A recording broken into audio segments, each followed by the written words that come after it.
कळवण तालुक्यातील डोंगऱ्यादेव उत्सवाची आज गवळाचे दर्शन घेऊन सांगता, बोकड बळी देऊन संध्याकाळी भंडारा, तर सगळ्या सोयऱ्यांना आमंत्रण प्रथा। कळवण तालुका हा आदिवासी बहुल भाग असल्यामुळे या तालुक्यात जवळपास सगळ्याच खेडेगावात व वाड्यापाड्यात डोंगऱ्यादेव भाया मोठ्या उत्साहात साजरे करण्यात आले। त्यातच यावेळी तालुक्यातील आंबुर्डी, भांडणे, मोहनदरी, कातडगाव, खडकी, आंबापूर, शेपूपाडा आदी अनेक गावात यावेळी हा उत्सव साजरा करण्यात आला।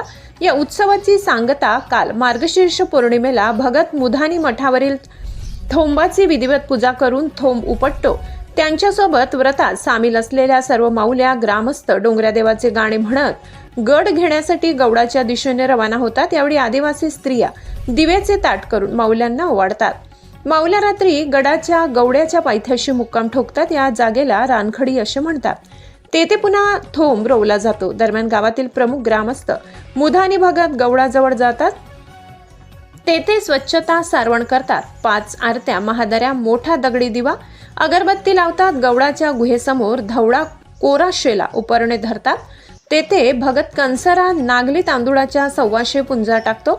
संपूर्ण पूजा अर्चा झाल्यावर भगत मोठ्याने 5 वेळा लक्ष्मीच्या नावाने लक्ष्मे असा आवाज देताच खाली रानखडीवर थोंबाभोवती बसलेल्या माऊल्या भायांचा सूड उठतो आणि सर्व माऊल्या गाणे म्हणत नाचू लागतात।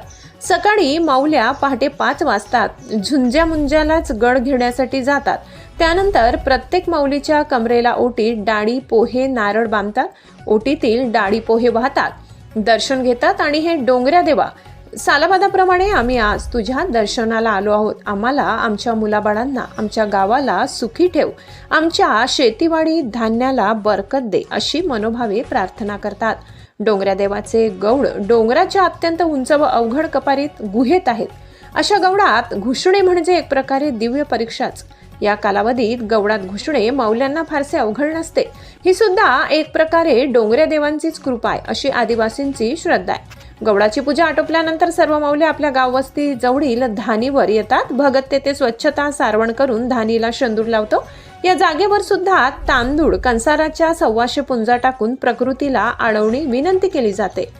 व्रताच्या समाप्तीचा दिवस असल्याने येथे आदिवासी महिला, आबाल, वृद्ध, पाहुणे सगळे सोयरे मोठ्या संख्येने उपस्थित राहतात। माऊल्यांना फुले जिंकायला लावतात। नंतर माऊल्यांच्या अंगातील वारे मोडले जाते। दुसऱ्या दिवशी वाडी वस्तीवरून मागितलेल्या कमारीचे नारळ प्रसादाचे सर्वांना वाटप करून माऊल्यांना टोप्या घालण्याचा कार्यक्रम होतो।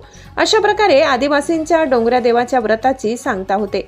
कळवण तालुक्यातील ठिकठिकाणी हा उत्सव साजरा करण्यात आला होता। आज गड घेऊन मोठ्या उत्साहात सांगता झाली।